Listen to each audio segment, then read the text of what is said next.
52,806. That's how many of our neighbors experienced homelessness in Colorado last year. Thank you for joining us for Denver 7 News at 6. I'm Ryan Fish. And I'm Jessica Porter. Glad you're with us tonight. That number comes from Colorado's first ever statewide homelessness report. Service care providers combined their information, making sure that there were no duplicates. And Denver 7's Danielle Kreuter explains other key takeaways and what that data might be used for. Advocates say this is the first time data from all across the state has been used to create a very accurate representation of homelessness in Colorado. While the numbers are helpful to identify the scope of the issue, it also reveals a heartbreaking reality. Around 52,000 people were homeless in Colorado last year.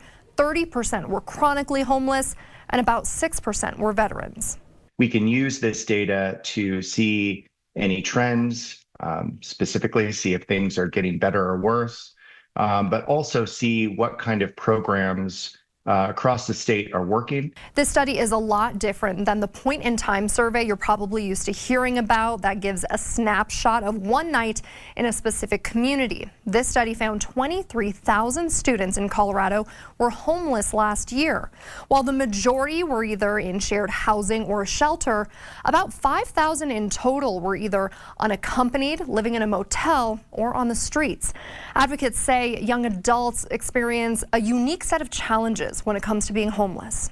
Family instability is one big piece of the puzzle. 1 in 3 foster care youth are homeless on the day they turn 18, and 2 out of 3 in 9 months. So we just have this big cliff that drives sort of why people are ending up in the on the streets. Housing costs are part of the issue. Using the state's minimum wage, the study determined it would take 104-hour work weeks to be able to afford a 2-bedroom apartment at fair market pricing. For the average 2-bedroom apartment, you'd have to work more than 2.5 jobs at minimum wage. I think it's really concerning to know that almost 1 out of 100 people in Colorado experienced homelessness in a year, and we see rising housing costs and people being evicted at record rates. But it's really important to get people stable and then provide those wraparound services. Of the advocates we spoke to, they tell me they're eager to have this very clear look at the scope of homelessness in Colorado to compare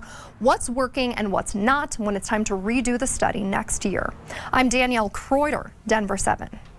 Taking this issue further in depth, 2 of the largest cities in the metro are clashing over how to solve homelessness. Aurora uses a work-first approach. Advocates prioritize employment to get people off the street, followed by access to housing. It is a tough love approach to helping people. I think the evidence is that the housing first model just is not working. And so it's time to try something different. Denver, on the other hand, uses a housing first method, prioritizing permanent housing to help people. The thing for folks to get their head around here is housing first is not housing only. Housing only doesn't work. Housing first is we get you inside, we get you into a stable situation. Housing first advocates say if a person's home life is stable, they're more likely to hold down a job. The city of Denver says unsheltered homelessness fell by 11% in Denver in 2024. As we know from that study, homelessness is not just a Denver metro issue. In a recent episode of Real Talk, Denver 7 and Colorado Public Radio talked about how this is impacting communities statewide. Grand Junction, for example, has one of the highest per capita populations of people without stable housing in the state. CPR's Western Slope reporter talked about what draws unhoused people to Grand Junction. We're really the end of the line. We have the most temperate weather anywhere on the Western Slope. So people really converge in Grand Junction because they can survive a winter here. Also because we have services that none of these other small communities would have. We have the only overnight shelter that would take anybody between Salt Lake City and Denver.